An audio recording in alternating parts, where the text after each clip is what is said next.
Bienvenue à Cathédrale Notre-Dame de Paris.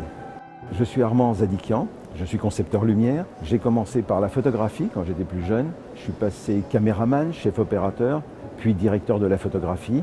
Et aujourd'hui, je travaille comme concepteur lumière.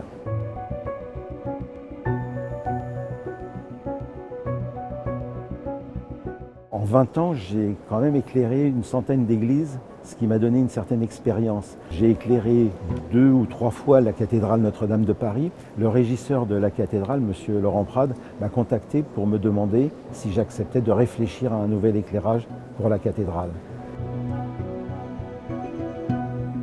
Dans la conception lumière, on peut faire dire beaucoup de choses à l'éclairage, mais dans un lieu de culte, les principales qualités de l'éclairage, ça va être à la fois le confort visuel des gens qui fréquentent le lieu, que ce soit les prêtres, les paroissiens ou les touristes qui viennent visiter, mais c'est aussi de donner l'ampleur du lieu, de l'architecture, de la mettre en valeur.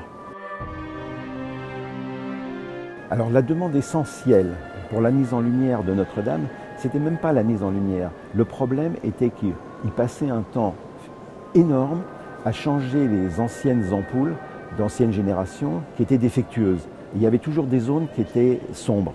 Et donc la première demande a été d'arranger ça et de mettre quelque chose qui dure longtemps. Ce qui s'est passé, c'est qu'on m'a laissé carte blanche en fait pour le reste, et la mise en valeur de l'architecture, c'est moi qui l'ai décidé, qui l'ai faite. Quand j'ai proposé l'éclairage, les gens bien sûr ont accepté. Il y a plusieurs scénarios d'éclairage qui sont préprogrammés sur un tableau. Il suffit de les appeler en effleurant le tableau, c'est un écran tactile, et il doit y avoir une quinzaine d'états lumineux différents.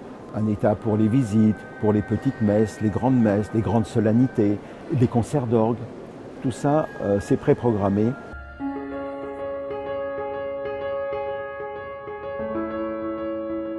La façon d'intégrer la lumière à l'architecture, en fait, je l'ai découvert sur place, en observant l'architecture et en me disant où est-ce que je peux mettre des projecteurs de façon à ce que ça soit le plus discret possible, tout en remplissant le rôle de l'éclairage.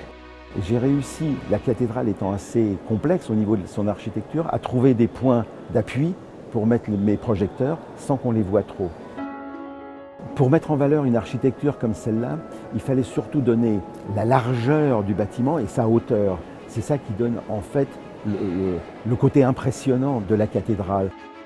Donc il suffisait d'éclairer ce qui n'était pas fait avant, d'éclairer les voûtes vers le haut, les piliers et les parois jusqu'en haut, et essayer de faire ressortir la colonnade du triforium que l'on voit tout autour, qui n'était pas du tout éclairée non plus à l'époque.